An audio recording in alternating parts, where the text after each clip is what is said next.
नमस्कार, जनता टीवी देख रहे हैं आप। आपके साथ मैं हूं अंजलि भंडारी और बात करेंगे देवभूमि उत्तराखंड की। देहरादून सचिवालय में मुख्यमंत्री पुष्कर सिंह धामी ने अधिकारियों के साथ समीक्षा बैठक की। बैठक में चारधाम यात्रा की व्यवस्थाओं और पेयजल विद्युत आपूर्ति के संबंध में चर्चा की गई। इस दौरान सीएम धामी ने अधिकारियों को 31 मई तक ऑफलाइन रजिस्ट्रेशन पूरी तरह से बंद करने के निर्देश दिए। साथ ही श्रद्धालुओं की संख्या को नियंत्रित करने हेतु टूर ऑपरेटर्स के लिए भी एडवाइजरी जारी करने के लिए निर्देशित किया है। वहीं पेयजल और विद्युत आपूर्ति की समस्या को लेकर सीएम ने संबंधित अधिकारियों को जल्द से जल्द पेयजल और बिजली की जहां जहां किल्लत हो रही है उसे दूर करने के दिशा निर्देश दिए। हमारी बहुत महत्वपूर्ण यात्रा है, राज्य की लाइफलाइन है, यहाँ की आर्थिकी रोजगार सबसे जुड़ा हुआ यात्रा है। लेकिन इस बार यात्रा में बहुत अत्यधिक श्रद्धालुओं का और तीर्थयात्रियों का आना हो रहा है, इसलिए पेयजल व्यवस्था सुनिश्चित करने के लिए कि जगह जगह पेयजल की व्यवस्था हो, कहीं कोई किसी को परेशानी न हो। साथ में बिजली की व्यवस्था भी पूरी तरह से 24 घंटे सप्लाई मिले और अन्य जो हमारे अतिवृष्टि है या स्वास्थ्य की सेवाएं हैं, उन सभी पर आज हमने समीक्षा की है। इन सब के पीछे यही है कि यात्रा हमारी व्यवस्थित चले और आने वाले तीर्थयात्री श्रद्धालु उनको परेशानी न हो, कम से कम परेशानी हो। लेकिन उसके बाद भी वैसे तो यात्रा हमारी बहुत कठिन यात्रा है, पैदल यात्रा है केदारनाथ की, यमुनोत्री की।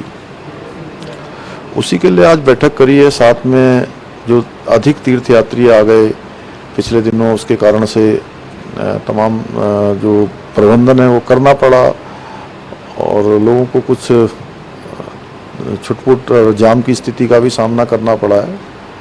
तो इसलिए अभी ये तय किया है कि 31 मई तक ऑफलाइन रजिस्ट्रेशन नहीं होगा, क्योंकि अत्यधिक यात्रियों की संख्या है। और जो जिन्होंने ऑनलाइन रजिस्ट्रेशन किया है अभी वही यात्रा कर पाएंगे। उधर आपको बता दें कि उत्तराखंड में एक बार फिर से राजनीतिक हलचल तेज हो गई है और इस बार निकाय चुनाव को लेकर राजनीतिक पारा बढ़ता हुआ दिखाई दे रहा है।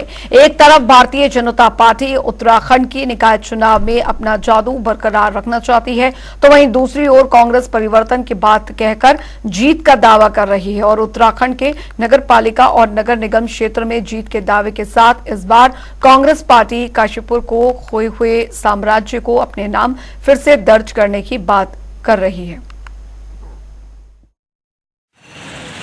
कांग्रेस पार्टी 100% इस बार आएगी, केंद्र में भी आएगी गठबंधन की सरकार और हर जगह आएगी।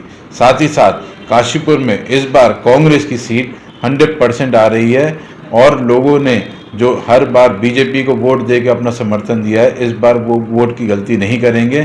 खाली वोट इस बार काशीपुर का वोट कांग्रेस को जाएगा और एक डेवलपमेंट पे जाएगा, एक सौंदर्यकरण काशीपुर पे जाएगा, एक रोजगार पे जाएगा। ऐसे नहीं जाएगा, बेस नहीं होने देंगे काशीपुर का वोट। कांग्रेस पार्टी इस बार मेयर का चुनाव काशीपुर में जीतेगी ही। वहीं आपको बता दें कि उत्तराखंड में निकाय चुनाव को लेकर अभी भी असमंजस की स्थिति बरकरार है। सरकार निकायों में प्रशंसकों का कार्यकाल बढ़ाएगी या फिर तय समय पर चुनाव कराएगी, इसको लेकर स्थिति स्पष्ट नहीं हो पाई है। बता दें आपको, माना यह जा रहा है कि सरकार प्रशंसकों का कार्यकाल बढ़ा सकती है, क्योंकि 6 जून तक लोकसभा चुनाव के अंतर्गत आचार संहिता प्रभावी रहेगी, जबकि 2 जून को प्रशंसकों का कार्यकाल खत्म हो रहा है। ऐसे में विभागीय मंत्री प्रेमचंद अग्रवाल ने संकेत दिए हैं कि अभी कई अन्य चीजों पर काम चल रहा है। मतदाता सूची हो या फिर आरक्षण, आने वाले दिनों में इसके बीच का रास्ता खोजा जाएगा। हालांकि नैनीताल हाई कोर्ट ने सरकार को साफ निर्देश दिए हैं कि तय समय पर चुनाव कराए जाएं। देखिए, अभी आचार संहिता लगी है और मुझे इस पर जानकारी है 6 जून तक आचार संहिता प्रभावी रहेगी और हमारा यहाँ कार्यकाल 2 जून तक खत्म हो रहा है। तो ऐसी स्थिति में हमें बहुत सी चीज़ें देखनी होती है, तो देख रहे हैं उसमें हम क्या उसमें कर सकते हैं, क्योंकि आप जानते हैं उस बीच में हम कोई निर्णय चुनाव से संबंधित नहीं ले सकते हैं। और उससे पहले की जो प्रक्रिया है, जैसे मतदाता सूची, आप देख रहे होंगे आजकल मतदाता सूची बन रही है, कहीं की खामियां नजर आ रही हैं।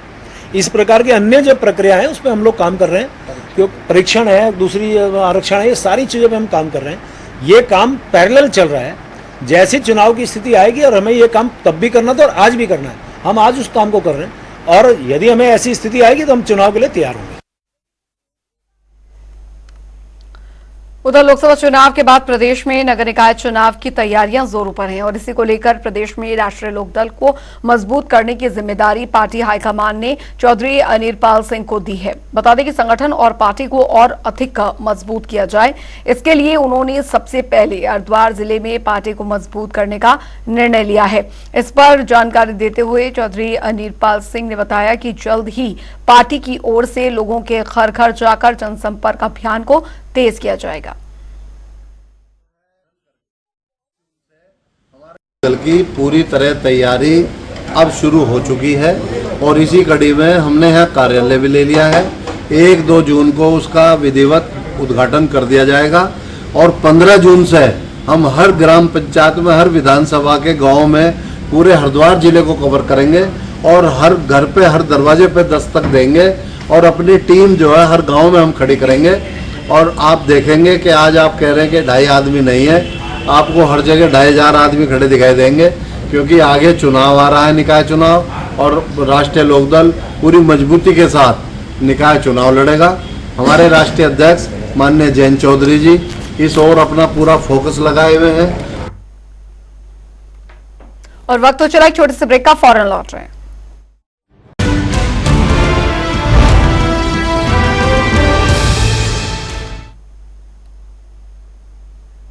ब्रेक के बाद स्वागत है। खबरों में आगे बढ़ेंगे। चारधाम यात्रा सुगम और सुरक्षित बनाने के लिए सरकार यात्रा प्राधिकरण बनाने का जल्द फैसला ले सकती है। मुख्यमंत्री पुष्कर सिंह धामी ने अधिकारियों के साथ ली बैठक में इसके संकेत यहां पर दिए हैं। बता दें आपको, जिसके बाद अब प्राधिकरण बनाने की चर्चा तेज हो गई है। जहां बीजेपी इसका समर्थन देते हुए राज्य सरकार का इसे एक ऐतिहासिक फैसला बता रहे हैं, वहीं कांग्रेस ने इसे यहां पर चुटकुले बताते हुए सरकार को भ्रमित करने का आरोप लगाया।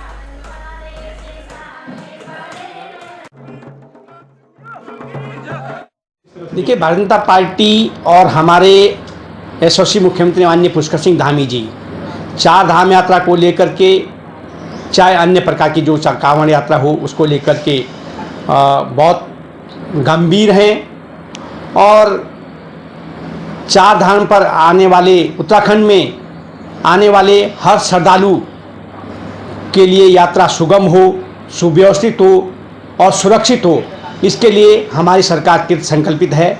और आदरणीय मुख्यमंत्री माननीय पुष्कर सिंह धामी जी ने यात्रा को लेकर के प्राधिकरण की गठन की जो बात की है, उत्तराखंड में आने वाले यात्रियों के लिए हर प्रकार की सुविधा उपलब्ध हो और हमारी जो चार धाम यात्रा है वो विश्व स्तर पर अपना परचम लहराए और देश और दुनिया के करोड़ों लोग यहाँ पर अधिक से अधिक आएँ, क्योंकि ये चार धाम यात्रा उत्तराखंड राज्य की आर्थिकी की रीढ़ है। उसके लिए हमारी सरकार काम कर रही है और निश्चित रूप से आदरणीय मुख्यमंत्री ने अगर ये कहा है तो उसको पूरा करके भी दिखाएंगे। और इसके साथ ही भारतीय जनता पार्टी हर प्रकार से सुविधा देने के लिए भी कृतसंकल्पित है। देखिए, यात्रा कितनी सुगम चल रही है तो सब आपके सामने है। तमाम आपके चैनल में भी लोग बोल रहे होंगे, अन्य चैनलों में भी हम देख रहे हैं, समाचार पत्रों में भी हम देख रहे हैं कि उत्तरकाशी की क्या हालत है, बड़कोट में किस तरह से लोग परेशान हैं, गंगोत्री में कितने परेशान हैं, केदारनाथ में क्या स्थिति है और बद्रीनाथ में क्या स्थिति, सबके सामने है। इसमें बहुत ज़्यादा कहने की आवश्यकता नहीं है।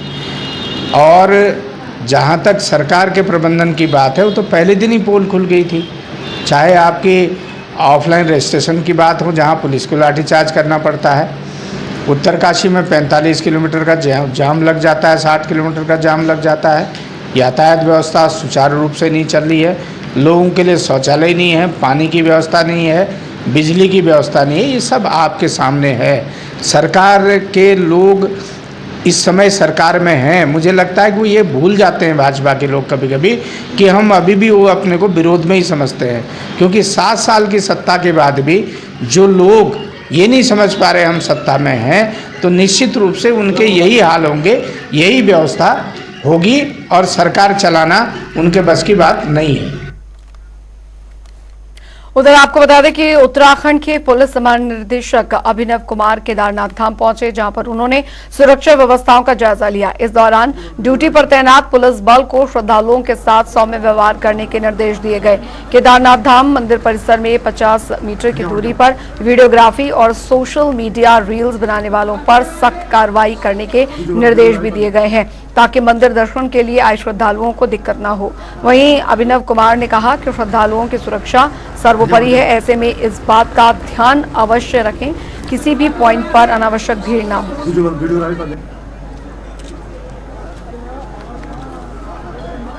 चारधाम यात्रा का केदारनाथ धाम के कपाट खुले हुए 10वां दिन है 2024 की चारधाम यात्रा का।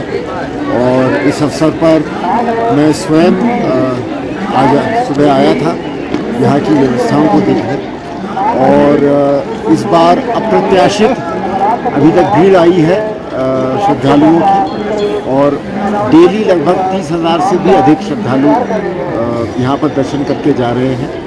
और निश्चित रूप से ये यहाँ पर जो भी मंदिर की सारी व्यवस्था से जुड़ी हुई सारी एजेंसीज हैं, चाहे वो बद्री केदार मंदिर समिति हो, जिला प्रशासन हो, पुलिस विभाग हो, हमारा NDRF हो, SDRF हो, ITBP है, और जितने भी स्वास्थ्य विभाग है, पर्यटन विभाग है, सूचना विभाग है, उनकी सारी टीम जिस तरह से तालमेल के साथ काम कर रही है, मेरे ख्याल से ये बहुत एक अच्छा उदाहरण है।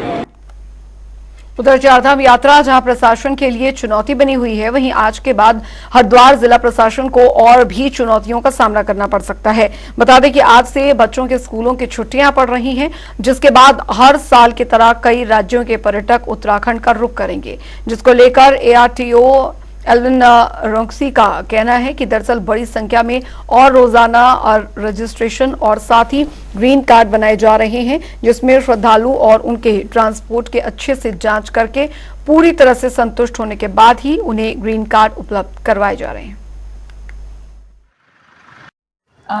अभी हमने क्योंकि भीड़ अभी भी काफी थी, जाम की स्थिति थी, तो हमने एक फील्ड में शिफ्ट कर दिया है अपना गाड़ियों का चेकिंग का व्यवस्था, और बाकी काउंटर में कुछ प्रॉब्लम होगी या फिर अगर लगता है कि कमी हो रही है तो बढ़ा देंगे।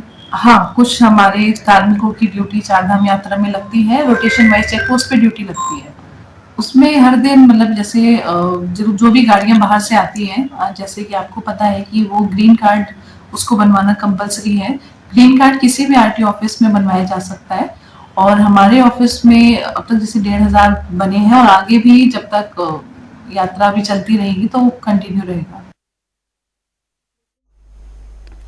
उधर चारधाम यात्रा की शुरुआत होते ही फर्जी ट्रैवल एजेंसियां भी सक्रिय हो गई हैं। यात्रियों से रजिस्ट्रेशन के नाम पर हुई धोखाधड़ी का हरिद्वार के DM धीराज सिंह गब्रियाल और साथ ही SSP दरअसल प्रमेंद्र सिंह डोभाल ने संज्ञान लिया और ट्रैवल एजेंसियों को सख्त कार्रवाई की चेतावनी दी है। बता दें कि 2 दिन पहले हरिद्वार की 2 ट्रैवल एजेंसियों ने चारधाम यात्रा जाने वाले यात्रियों का फर्जी रजिस्ट्रेशन कर दिया था, और धोखाधड़ी का पता चलने पर यात्रियों ने उत्तरकाशी में मुकदमा भी दर्ज कराया था, जिसको लेकर SSP और DM ने इसका संज्ञान लिया और भविष्य में ऐसा करने वाली ट्रैवल एजेंसी संचालकों को सख्त कार्रवाई की चेतावनी दी।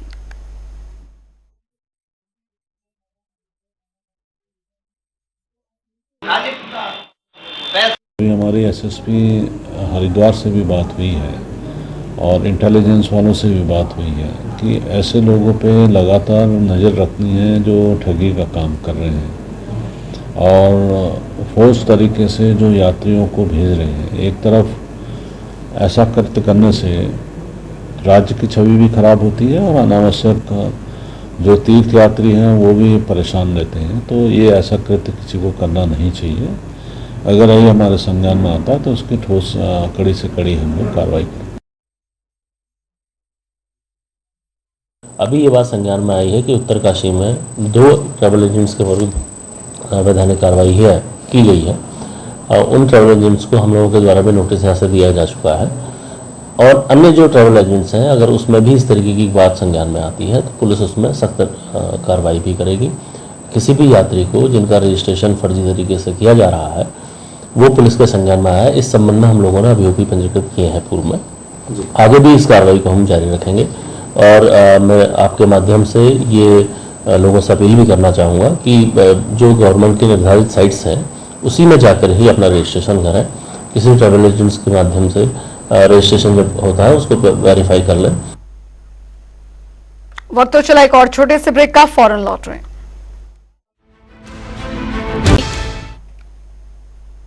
ब्रेक के बाद स्वागत है। खबरों में आगे बढ़ेंगे। चारधाम यात्रा में श्रद्धालुओं का स्वास्थ्य सुखद और साथ ही सफल हो, इसके लिए अब स्वास्थ्य विभाग कार्य कर रहा है, जिसको लेकर उत्तराखंड की स्वास्थ्य महानिदेशक डॉक्टर विनीता शाह ने बताया कि स्वास्थ्य विभाग की ओर से श्रद्धालुओं को बेहतर स्वास्थ्य सुविधाएं उपलब्ध कराई जा रही हैं, जिसमें सभी धामों में विशेष स्वास्थ्य केंद्र बनाए गए हैं, जहां 24 घंटे स्वास्थ्य सुविधाएं उपलब्ध कराई जा रही हैं।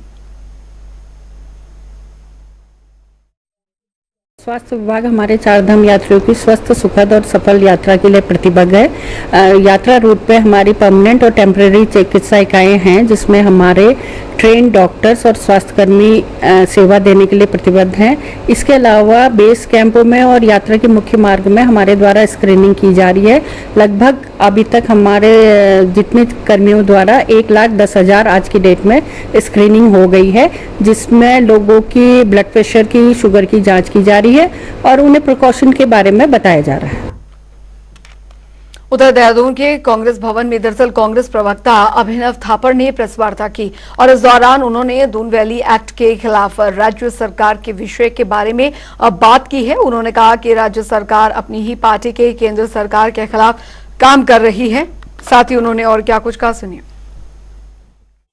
भाजपा की डबल इंजन की सरकार कथनी और करने में इतना फर्क है कि 1989 जो दून वैली एक्ट है, आप लोगों को पता है, जो देहरादून को बचाने वाला है, उसको खत्म करने के लिए राज्य सरकार ने केंद्र सरकार को पत्र लिखा।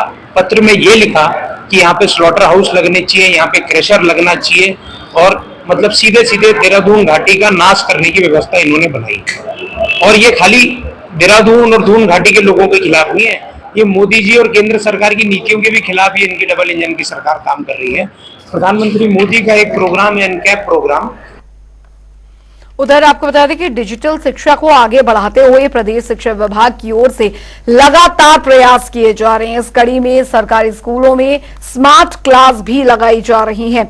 इसको लेकर डीजी शिक्षा बंसीधर तिवारी ने कहा कि अभी तक लगभग 2000 स्कूलों में स्मार्ट क्लासेस लग चुकी हैं, जिनमें कुछ सरकारी बजट से लगे हैं तो कुछ CSR की तरफ से। देखिए, अब तक हमारे लगभग 2000 स्कूलों में स्मार्ट क्लास लग चुके हैं। उसमें कुछ हमने अपने मतलब सरकारी बजट से लगाया, कुछ CSR में मिले हैं और लगभग करीब समझिए 1200 और स्मार्ट क्लास हमारी लगने वाली है अगले 2-3 महीनों में। और उसको हमने इस तरह से प्लान किया हुआ है कि जो 1200 स्कूलों में स्मार्ट क्लास लग रही है, उसमें हर स्कूल अपने आप में एक स्टूडियो रहेगा। अगर कहीं पर भी किसी विषय का कोई अच्छा शिक्षक है तो वहां से जोड़ करके हम पूरे 1200 में उसका लेक्चर दे सकते हैं। और जो कंटेंट है वो भी ये दीक्षा पर है और बहुत अच्छे कंटेंट है। देखिए, पुस्तकें पढ़ने के साथ साथ एक सोशल मीडिया या हम कहें जो ऑडियो विजुअल के माध्यम से बच्चा सीखता है तो उसकी जो अधिगम स्तर सीखने की क्षमता है वो बेहतर होती है। वहीं रुड़की में आपको बता दें कि बीजेपी के वरिष्ठ नेता धीर सिंह के कार्यालय में रक्तदान शिविर का आयोजन किया गया, जिसमें कई लोगों ने रक्तदान शिविर में हिस्सा लिया। और इस मौके पर भाजपा के वरिष्ठ नेता चौधरी धीर सिंह ने कहा कि रक्तदान से बढ़कर कोई सेवा नहीं हो सकती है, रक्तदान महादान है। रक्तदान है, ये सबसे बड़ा दान है, इससे बढ़कर मैं समझता हूँ कोई दान नहीं है। और डॉक्टर नीलिमा सैनी जी हमारे बीच में है, जो कि यहाँ मदर टेरेसा ब्लड बैंक के नाम से इनका ईदगाह चौक के पास इनका अपना प्रतिष्ठान है। और ये जगह जगह पर मुझे जब इस बात के लिए परसों मेरे पास संदेश आया और मुझे बताया गया कि भाई हम ब्लड का यहाँ कैंप लगाना चाहते, मुझे बड़ा खुशी हुई। और जब इनके बारे में मुझे जानकर मैंने महसूस किया कि कितना अच्छा काम ये लोग कर रहे हैं, क्योंकि बिना ब्लड के आप देखते हैं कि कैसे जब किसी को जरूरत पड़ती है तो ब्लड कितना महत्वपूर्ण एक हमारे लिए वस्तु होती है। तो मैं इनको बहुत बहुत धन्यवाद देना चाहूंगा और बधाई देना चाहूंगा। और मैं उन सब लोग जो आज यहाँ ब्लड कैंप के अंदर जो इस महाशिविर। और चलिए अब रुक करेंगे 2 मिनट में 10 बड़ी खबरों की और फटाफट अंदाज में। उत्तरकाशी में यमुनोत्री और गंगोत्री धाम में तीर्थयात्रियों के पहुंचने का क्रम जारी। दोनों धामों में यात्रियों का आंकड़ा 2 लाख के पार। हल्द्वानी में चलते ट्रक में लगी आग। ट्रक चालक और हेल्पर ने खोदकर बचाई जान। सूचना पर पहुंची फायर ब्रिगेड ने आग पर पाया काबू। देहरादून में अभद्र टिप्पणी करने वाला 25,000 का इनामी गिरफ्तार। बदमाश सोशल मीडिया के माध्यम से उत्तराखंड वासियों को की थी अभद्र टिप्पणी। गंगोत्री धाम में 2 जेब कतरे गिरफ्तार। एक श्रद्धालु ने नकदी और मोबाइल चोरी होने के पुलिस को दी थी शिकायत। पुलिस ने 8 से 9 घंटे के प्रयास के बाद उक्त मामले का किया खुलासा। हरिद्वार में बीकेयू के सैकड़ों कार्यकर्ताओं ने किया हंगामा। रुड़की विकास प्राधिकरण ने किया गया प्रदर्शन। भारतीय किसान यूनियन के महिला मोर्चा के जिला अध्यक्ष ने लगाया आरोप। कहा पिछले 4 महीने से HRDA के चक्कर काटने के बाद भी नहीं हुई कोई भी कार्रवाई। उत्तरकाशी में बदला मौसम का मिजाज। पूरे जिले में बारिश शुरू।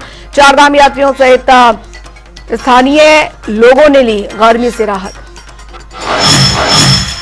मसूरी में लेखक रस्किन बॉन्ड ने अब बनाया अपना 90वां जन्मदिन। वेलकम हो टल्दा सवाई में किया कार्यक्रम। 3 नई किताबों का किया विमोचन। देहरादून में नगर निगम की कार्रवाई। 89 अतिक्रमणकारियों को जारी किया गया नोटिस। 30 लोगों ने नगर में जवाब किया दाखिल। देहरादून में हुआ सड़क हादसा। 200 मीटर गहरी खाई में गिरा वाहन। हादसे में 2 की हुई मौत, 3 घायल। पुलिस ने घायलों को अस्पताल में करवाया भर्ती। उत्तरकाशी में एसपी ने गंगोत्री धाम का किया निरीक्षण। ड्यूटी पर तैनात पुलिस कर्मियों को मिष्ठान वितरित कर बड़ा हौसला। उत्तराखंड की खबरों में अभी के लिए फिलहाल इतना ही। वक्त एक छोटे से ब्रेक का।